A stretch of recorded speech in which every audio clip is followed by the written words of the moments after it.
एक सरल भक्त की कहानी। एक बार एक बहुत ही भोला भाला सा आलसी लड़का था। वह कोई काम नहीं करना चाहता था, बस खाना खाता, घूमता और सोते रहता था। एक दिन उसे किसी ने बताया कि एक आश्रम है जहाँ पर कुछ भी नहीं करना पड़ता है और हर दिन 2 समय का खाना और नाश्ता मिलता है। तुम वहाँ जा कर के रहो। उस आलसी लड़के ने सोचा कि ये तो बहुत ही बढ़िया है और उसने आश्रम में जाकर रहने की सोची। और फिर वह भोला आलसी लड़का अपना सारा सांसारिक जीवन छोड़कर उस आश्रम में जाकर रहने लगा। आश्रम में गुरुजी रहते थे। वह कुछ समय सबको प्रवचन देते हैं। वह आलसी लड़का प्रवचन सुनता था और बाकी समय आराम करता था और फिर भर पेट खाना खाकर सो जाता था। ऐसे ही उस लड़के के दिन गुजरते गए। एक दिन उस आश्रम में कुछ भी नहीं बना। नाश्ते के समय नाश्ता नहीं मिला तो उसने सोचा नाश्ता नहीं मिला पर भोजन तो ज़रूर मिलेगा। अब भोजन के समय भी उसे भोजन नहीं मिला। लड़का दौड़कर गुरुजी के पास गया और उसने पूछा कि आज भोजन क्यों नहीं बना। गुरुजी ने कहा, बेटा आज एकादशी है और जितने भी आश्रम के सदस्य हैं उन सबका उपवास है और तुम्हारा भी आज उपवास है। आज भोजन नहीं बनेगा। वह लड़का आलसी था और उसे भूख भी बहुत लगती थी। उसने गुरुजी से बोला, मैं उपवास नहीं रखूंगा, मुझे भूख लगी है, मैं खाना खाऊंगा। गुरुजी ने बोला, ठीक है, जाओ भंडारे से सामान लेकर आओ और आश्रम में नहीं बाहर ले जाकर बना लो, लेकिन याद रखना भोजन बनाने के बाद सबसे पहला भोग भगवान को लगाना और फिर तुम प्रसाद पाना। लड़का बोला, ठीक है, और फिर अनाज लेकर नदी की ओर पहुंचा। भोजन पकाने लगा। भोजन तैयार हुआ। उसके बाद कहने लगा, भगवान श्री राम आइए, पधारिए और भोग लगाइए। अब जब उसे लगा कि भगवान तो नहीं आ रहे हैं तो फिर कहने लगा, मुझे मालूम है आपको तो अच्छा खाने की आदत है, मैं बना नहीं पाया और मुझे अच्छा भोजन बनाना भी नहीं आता, लेकिन जो भी रूखा सूखा बना है आकर खा लीजिए। भगवान श्री राम उसकी सरलता पर बहुत ही प्रसन्न हुए और उस लड़के को दर्शन दे दिए। उसने देखा कि भगवान श्री राम आए हुए हैं और उनके साथ में माता सीता भी आई हुई हैं, लेकिन उसने सिर्फ 2 लोगों के लिए ही भोजन बनाया था, एक अपने लिए और दूसरा भगवान के लिए। और अब क्योंकि भगवान के साथ माता सीता भी आई हुई थी तो उसने उस भोजन को माता सीता और भगवान के सामने ग्रहण करने के लिए रख दिया। भगवान श्री राम और माता सीता ने भोजन किया और उसके बाद जब वह जाने लगे तो यह भोला सा आलसी सा लड़का बोला, प्रभु आप आए, दर्शन दिए, बहुत अच्छा लगा।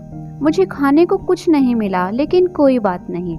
लेकिन आपसे एक विनती है कि अगली बार जब आप आएंगे तो कितने लोग आएंगे ये बता दीजिएगा, ताकि मैं उतने लोगों के लिए भोजन बनाकर रखे रहूं।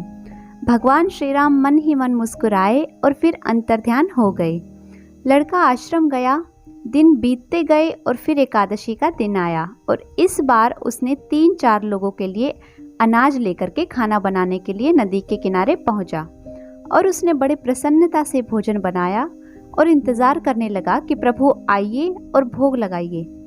इस बार लड़का देखता है भगवान श्री राम पूरा राम दरबार लेकर आए हैं, जैसे माता सीता, लक्ष्मण, भरत, हनुमान जी और सभी लोग आए हैं। लड़के ने 3-4 लोगों का भोजन बनाया था और इस बार भी भोजन कम पड़ गया। लड़के ने निराश होकर भोजन को प्रभु के आगे रख दिया। उन्होंने भोजन किया और फिर चले गए और इस बार भी लड़का फिर से भूखा रह गया। अब लड़का फिर आश्रम गया। दिन बीतते गए और फिर एकादशी का दिन आया। इस बार वह गुरुजी से कहने लगा कि गुरुजी मुझे इस बार थोड़ा ज़्यादा अनाज चाहिए। गुरुजी सोचने लगे कि यह इतने सारे अनाज का करता क्या है, कहीं इसे बेचता तो नहीं है। फिर उन्होंने कहा, ठीक है, भूख से परेशान रहते हो। लड़के ने कहा, नहीं गुरुजी, मैं भूख से परेशान नहीं रहता हूँ। प्रभु के साथ बहुत लोग आते हैं, उनका भी तो भोजन करना पड़ता है। गुरुजी को लगा कि लड़का पागल हो गया है, लेकिन गुरुजी ने सोचा कि चलो एक बार चलकर देखते हैं कि लड़का इस अनाज का करता क्या है। वह भोला सा लड़का अनाज लेकर नदी के किनारे पहुंचा और इस बार उसने भोजन नहीं बनाया। उसने सोचा कि प्रभु हर बार ज़्यादा लोगों को लेकर के आते हैं, इस बार वह जितने भी आएंगे खुद बना करके भोग लगा लेंगे। और फिर प्रेम से प्रभु को बुलाने लगा। गुरुजी ये सब छुपकर देख रहे थे कि इसने भोजन तो बनाया ही नहीं और प्रभु को बुला रहा है।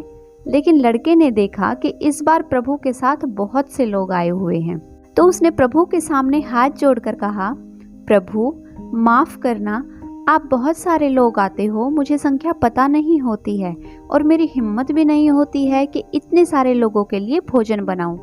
आप स्वयं आइए, बनाइए, खाइए और भोग लगाइए। प्रभु मुस्कुराते हैं और अपने साथ आए सभी लोगों के साथ मिलकर भोजन बनाते हैं। गुरुजी ये सब छुपकर देखते हैं और फिर लड़के के पास आकर कहते हैं कि तुम ये क्या कर रहे हो। लड़का कहता है, गुरुजी आपको दिख नहीं रहा है कि भगवान श्री राम पधार चुके हैं, माँ सीता आई हुई हैं, हनुमान जी आए हैं और भी सभी लोग आए हुए हैं, भोजन बन रहा है। गुरुजी ने बोला कि पागल हो गया है, मुझे तो कोई नहीं दिख रहा है। लड़का गुस्सा हो गया और बोला, प्रभु आप ये क्या कर रहे हो, एक तो मुझे भूखा रखा है और गुरुजी को दर्शन नहीं दे रहे हो, जो मुझे पागल समझ रहे हैं, कृपा करके गुरुजी को दिख जाओ। भगवान बोले, नहीं, मैं इन्हें नहीं दिख सकता। लड़का बोला, क्यों नहीं दिख सकते, मेरे गुरुजी तो बहुत महान हैं, बहुत बड़े ज्ञानी और ज्ञाता हैं। भगवान बोले, हाँ ज्ञानी और ज्ञाता होंगे, लेकिन तुम्हारी तरह सरल नहीं है। जो सरलता तुम में है वो तुम्हारे गुरुजी में नहीं है। लड़के ने ये बात गुरुजी से कह दी कि भगवान श्री राम कह रहे हैं कि आप में सरलता नहीं है, आप मेरी तरह सरल नहीं हैं, इसलिए आपको नहीं दिख सकते। गुरुजी की आंखें नम हो गई और रोने लगे और बोले, बिल्कुल सही कहा, मेरे अंदर तुम्हारे जितनी सरलता नहीं है, और फिर माफ़ी मांगने लगे। फिर भगवान ने गुरुजी को भी दर्शन दिए। ये कहानी हमें सिखाती है कि जीवन में सरलता सबसे आवश्यक है। जितने सरल बने रहेंगे उतना जीवन में आगे बढ़ते चले जाएंगे। जब आप सरल होते हैं तो आप खुद भी मुस्कुराते हैं और दूसरों को भी मुस्कुराने की वजह देते हैं। अगर आपको कहानी अच्छी लगी है तो वीडियो को लाइक कीजिए और ऐसे ही मज़ेदार कहानी सुनने के लिए चैनल को जल्दी से सब्सक्राइब कर लें।